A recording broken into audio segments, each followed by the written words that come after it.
नमस्कार शिक्षक मित्रांनो, आपल्याला माहितीच आहे श्रवण, भाषण, वाचन, लेखन ही आपली भाषेची 4 कौशल्ये आहेत. त्यामध्ये लेखन हे कौशल्य अत्यंत महत्त्वाचे आहे.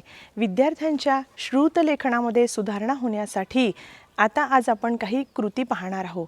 ज्ञाताकडून अज्ञाताकडे म्हणजेच सोपे शब्द, नेहमीच्या परिचयातील या शब्दांचा वापर करून आपण आज वेगवेगळ्या कृतींचा सराव करून श्रुत लेखनामध्ये सुधारणा करू शकतो. इयत्ता दुसरी, अध्ययन स्तर क्रमांक 11.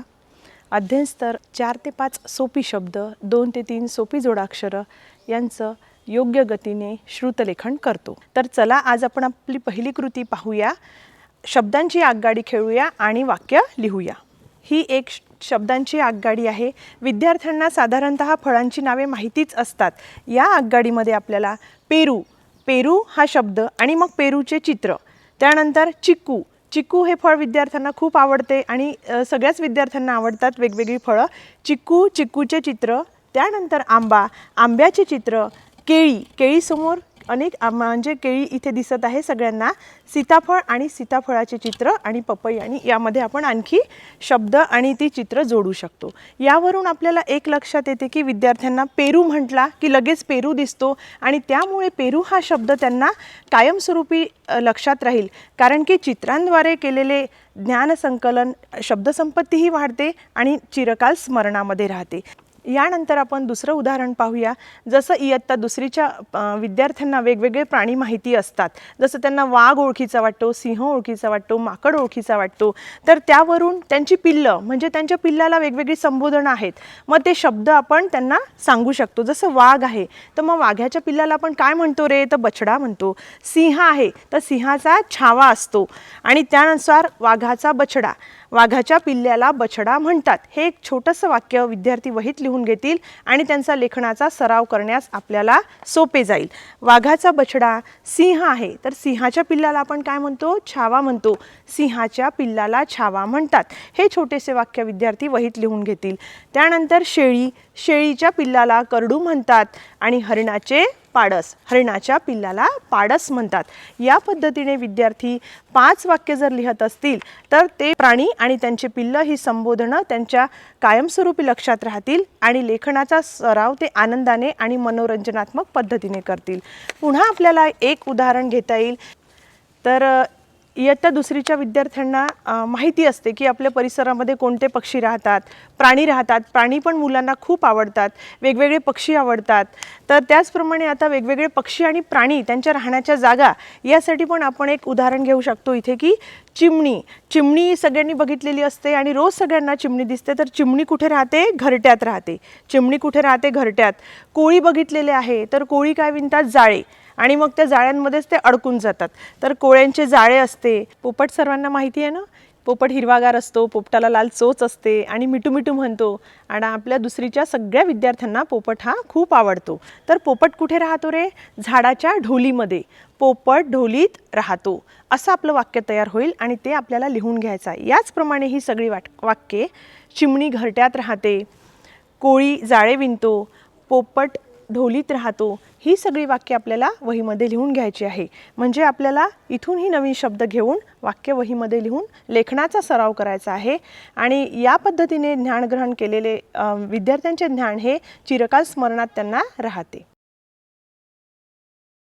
आता आपली ही दुसरी कृती अध्ययन स्तर 11 मध्ये 2 ते 3 सोपे वाक्य जोडाक्षरयुक्त 3-4 वाक्यांचे तो लेखन करतो. यामध्ये आता आपण छोटे छोटे वाक्य घेऊन ATM मशीनद्वारे आणि उत्तरांसहित विद्यार्थी वाक्यांचे लेखन कसे करते हे बघूया. आता दुसरीतल्या विद्यार्थ्यांचे भावविश्व हे खूपच छोटे असते. नातेवाईक, नातेसंबंध यांच्याशी सहसंबंध जोडून आता आपण त्यांना लेखनात गोडी कशी निर्माण करू शकतो याच्यातून आपल्याला दिसेल. तर आता विद्यार्थ्यांना आपण सांगताना की आईच्या बहिणीला काय म्हणतात, तर विद्यार्थ्यांना खूप उत्सुकता असते आणि मावशी ही सगळ्यांच्या आवडीची असते. तर आईच्या बहिणीला मावशी म्हणतात हे वाक्य त्यांना लिहिण्याकरिता आपण प्रोत्साहित करू शकतो. आईच्या बहिणीला काय म्हणतात, तर आईच्या बहिणीला मावशी म्हणतात. हे वाक्य विद्यार्थी वहीत लिहून घेतील. त्याचप्रमाणे आत्या पण ही सगळ्यांना आवडत असते. वडिलांच्या बहिणीला काय म्हणतात, तर याचं उत्तर आता आपण बघूया. जसं विद्यार्थ्यांना उत्सुकता असते, वडिलांच्या बहिणीला आत्या म्हणतात. वडिलांच्या बहिणीला आत्या म्हणतात. विद्यार्थी वहीमध्ये हे उत्तर लिहिणार आणि त्याच्यावरून विद्यार्थी हे वाक्य लिहिताना आत्या हे जे जोडाक्षर आलेलं आहे हे पण लिहिणार. म्हणजे वडिलांच्या बहिणीला आत्या म्हणतात हे ते समजणार आणि लिहून पण घेणार. तर याचप्रमाणे वेगवेगळी वाक्य विद्यार्थ्यांना आपण सांगू शकतो. नेहमीच्या परिचयातील आणि सोपी जी त्यांनी निरीक्षण केलेले शब्द आहे त्याचा उपयोग करून आपण लेखन सराव अगदी सुलभ करू शकतो. तर आता आपलं नंतरचं उदाहरण आहे फुलांचा राजा कोण. यानंतरचं आपलं उदाहरण आहे फुलांचा राजा कोण. तर मुलांना फुलं ही आवडतातच आणि मुलं त्या दृष्टीने आपली विचारशक्ती जागृत करून तर फुलांचा राजा कोण आहे आता आपण बघूया असं आपण त्यांना सांगितलं तर ते लगेच आनंदाने सांगतील की फुलांचा राजा हा गुलाब आहे. वेगवेगळ्या प्रकारची गुलाबाची फुलं मुलांना खूप आवडतात आणि आपण मुलांना सांगू की विद्यार्थी हे लिहून घेतील फुलांचा राजा गुलाब आहे. पूर्णविराम म्हणजे विरामचिन्हांची पण ओळख आणि वाक्यामध्ये सलग 3-4 शब्दांचा सराव हा आपला हेतू यामधून साध्य. नंतरचं उदाहरण आहे ढगांच्या आवाजाला काय म्हणतात.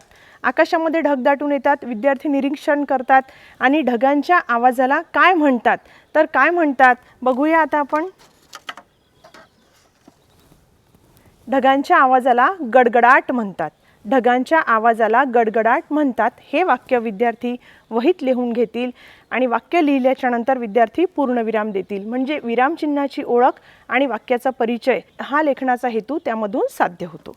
तर असेच वेगवेगळे उदाहरणं देऊन आपण विद्यार्थ्यांना लेखन सराव देऊ शकतो आणि तोही मनोरंजनात्मक पद्धतीने. आपल्याला मीठ माहिती आहे सगळ्यांना तर आपले विद्यार्थी हो म्हणतील आणि मिठाची चव पण सगळ्यांना माहिती असते.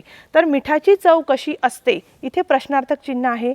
मिठाची चव कशी असते म्हणजे विरामचिन्हांची ओळख प्रश्नार्थक चिन्हाची ओळख यामधून आपण देऊ शकतो आणि उत्तर आपलं येणार मिठाची चव ही खारट असते. मिठाची चव ही खारट असते.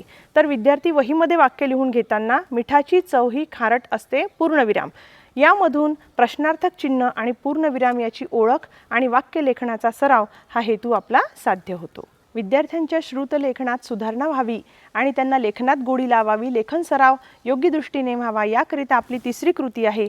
चला वाचनपाटी पाहूया आणि वाक्य लिहूया. आता या वाचनपाटीच्या आधारे विद्यार्थी आपले वेगवेगळे वाक्य वेगवेगळे चित्र आणि शब्द यांचा संयोग करून आपल्या वहीमध्ये वाक्य लिहिणार. त्यांनी पाहिलेले ज्ञान हे कायमस्वरूपी त्यांच्या लक्षात राहील. तर आपण पहिलं उदाहरण घेऊया. यामध्ये या कृतीमध्ये वेगवेगळ्या शब्द कार्डच्या आधारे विद्यार्थी छोटे छोटे शब्द जुळवून त्यानुसार वाक्य तयार करून ते वहीत लिहितील. म्हणजे वेगवेगळे शब्द आणि सोबतच चित्र यांचा जर संयोग असला तर विद्यार्थ्यांनी केलेले ज्ञानग्रहण हे चिरकाल स्मरणात राहते. तर ती अंगठी छान आहे. ती अंगठी छान आहे. तर आता विद्यार्थी पहिले हे वाक्य वाचतील. ती अंगठी छान आहे. ती अंगठी छान आहे. आता हेच वाक्य ते वहीमध्ये लिहून घेतील. ती अंगठी छान आहे. म्हणजे विद्यार्थ्यांचा वाचनासोबत लेखनाचाही सराव आणि लेखन हे मनोरंजनात्मक पद्धतीने होण्यासाठी उपयोगी ठरते. त्यानंतर आपण याच्यामध्ये आणखी विविध उदाहरणे घेऊ शकतो. त्यांच्या रोजच्या दैनंदिन जीवनातील वेगवेगळी उदाहरणे घेऊन आपण याच्यामध्ये त्यांचा शब्द सराव आणखी करू शकतो. विद्यार्थ्यांनी ट्रॅक्टर बघितलेला असतो तर आपण त्यांना सांगू शकतो की तो ट्रॅक्टर आहे. तर विद्यार्थी कसं मग पहिले वाचतील तो ट्रॅक्टर आहे. तो ट्रॅक्टर आहे.